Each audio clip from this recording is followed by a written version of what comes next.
Welcome back, dear students and friends. Here today we are going to start with chapter number 8, the cell, the unit of life. So students, you know that this is the first session of our biology and we will discuss with very basic concepts of this biology. If you see around your, then you can find the two different types of things. You find the two different types of a thing which you can classify into two different parts. The first variety you can know, it is living thing, and the second variety you know which you found surrounding to you, that is non-living thing. You take any example, you can easily classify it as either living or you can classify it as non-living. See examples like a fan that is present in your room, that is living or non-living. You clearly say that it is non-living. If you see a plant that is present outside your window, that is living or non-living, then your answer is living. If I say example human being, then you will clearly say it is living being. If you take an example of on a bench, then you will say that it is non-living. You can clearly identify which one is a living and which one is a non-living. Okay, so the study of that living thing we will do in this chapter, that is biology, or in this chapter we will study regarding its concepts. Okay, so study of that living organism we are calling it as biology. We will learn the characteristics and the properties of it in this biology. Now the characteristic of that non-living that you will learn in the other sciences like physics and chemistry. Okay, in this you will learn the characteristics of non-living things. Okay, so the characteristic of living thing we are learning in biology, characteristic of non-living we are learning into physics and chemistry. Okay, now as you know that what is living being? The living being or living organism is the organism who has life. The living organism is the organism who has a life. This is called as living organism. Okay, and the living one, they can perform a certain life processes like growth, reproduction, metabolism, you can say digestion, respiration, locomotion and movement, and even the death is a characteristic of living organism that are not performed by non-living thing or non-living things. Okay, so this is known as difference between a living and a non-living. Okay, so now today we have to focus, this is very basic regarding the biology. Now today we have to focus regarding a cell. What we have to focus? A cell.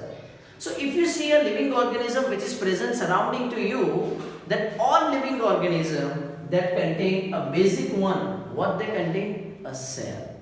Okay, so that's why we are considering this cell. Cell is considered as, cell is a structural and functional unit of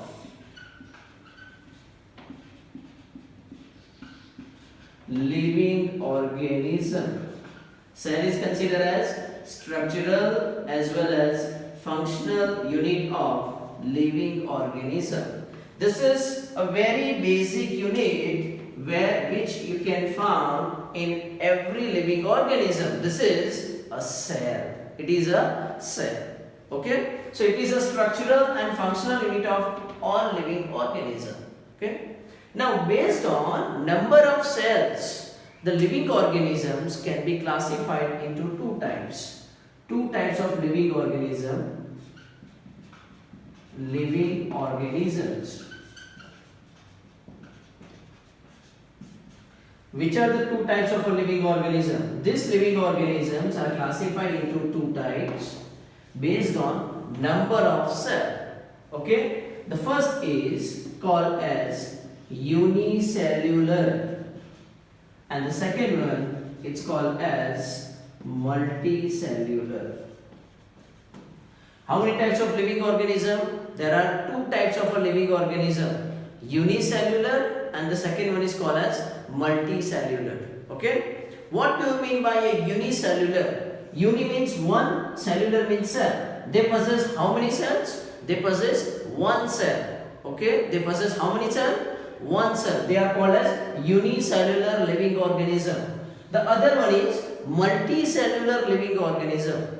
They possess how many cells? They possess more than one cell. Multi means more than, many. If they possess more than one cell, they are called as multicellular. They are called as multicellular. Clear? So unicellular means they have one cell, and multicellular, that means they have more than one cell. Okay? So which are the examples of unicellular living organism? The examples of unicellular living organisms are as follows. The first one is amoeba, bacteria, yeast, paramecium, and the last one is chlamydomonas. Okay, these are the examples of unicellular organisms. Which are the examples? I again repeat: amoeba, bacteria, yeast, paramecium, and chlamydomonas. Okay, they are unicellular living organism. This is chlamydomonas, it's a unicellular algae. Yeast, it's unicellular fungi. Okay, so if you have been asked specifically, then they are the examples. Okay, so amoeba, bacteria, yeast, paramecium, and chlamydomonas, these are the few examples of unicellular living organism. Okay, now the another class of living organism based on number of cell, that is multicellular organism. That is multicellular. So you know that they contain how many cells? They contain more than one cell. So that's why they are called as multicellular. Okay, so they possess more than one cell, and the examples of them are, like you can say, plants. Plants usually more than one cell, or you can say most of the animals, they have usually more than one cells. So they are called as multicellular. Okay, so they are multicellular organism. Most of the plants and the animals, they are multicellular, means they possess more than one cell. So this is a classification based on number of cells in a living organism. Okay, so that is regarding a cell. Cell is a structural, remember, cell is a structural and functional unit of any living organism. Okay, now let's see another thing. So the question comes in your mind, how the life starts. Every life or every living organism, they start their life from a single cell, only a one cell. From this one cell, the life starts. I am just drawing the schematic diagram of a cell. This cell from which the life starts, the cell is called as zygote. What it is called as? Zygote. So every living organism, remember one thing, every living organism, they start their life from a single cell. What this single cell is called? Zygote. This single cell is called as zygote. Now, from this zygote, the multicellular organism develops. From this single cell, the whole human being develops, or whole plant is developed. Even our life also starts from a single cell in the mother's womb. Okay, and that cell is zygote. But from this single cell, how many cells, living organism have been formed? So from this single cell, this zygote, it continues to divide, and it forms 2 cells, that again continue to divide, form 4 cells, like this. Okay, so many many cells containing living organisms are going to be formed by a division of a cell. By division of a cell. Okay. So this is called as a process by which the multicellular organism is formed. But you know that every cell do not have a capacity to divide. Every cell cannot divide. Those cells which have a capacity to divide, that capacity to divide, it's called as totipotency. What it can be called as? Totipotency. Means ability of a cell to divide, that is called as totipotency. Okay, so this is called as totipotency. Okay, so this is very basic about the chapter number 8, cell. Okay, I again repeat, what is a cell?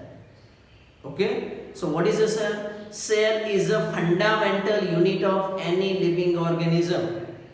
It is structural and functional unit of living organism. Okay, this living organism can be classified based on number of cells. They are of two types: unicellular, multicellular.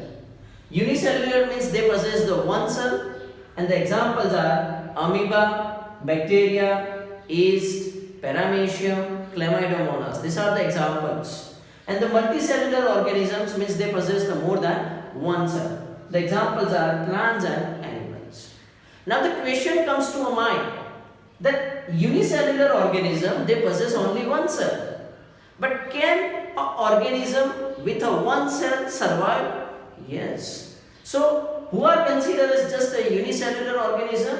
So those they can, or I write over here, those which show independent existence, which shows the independent existence.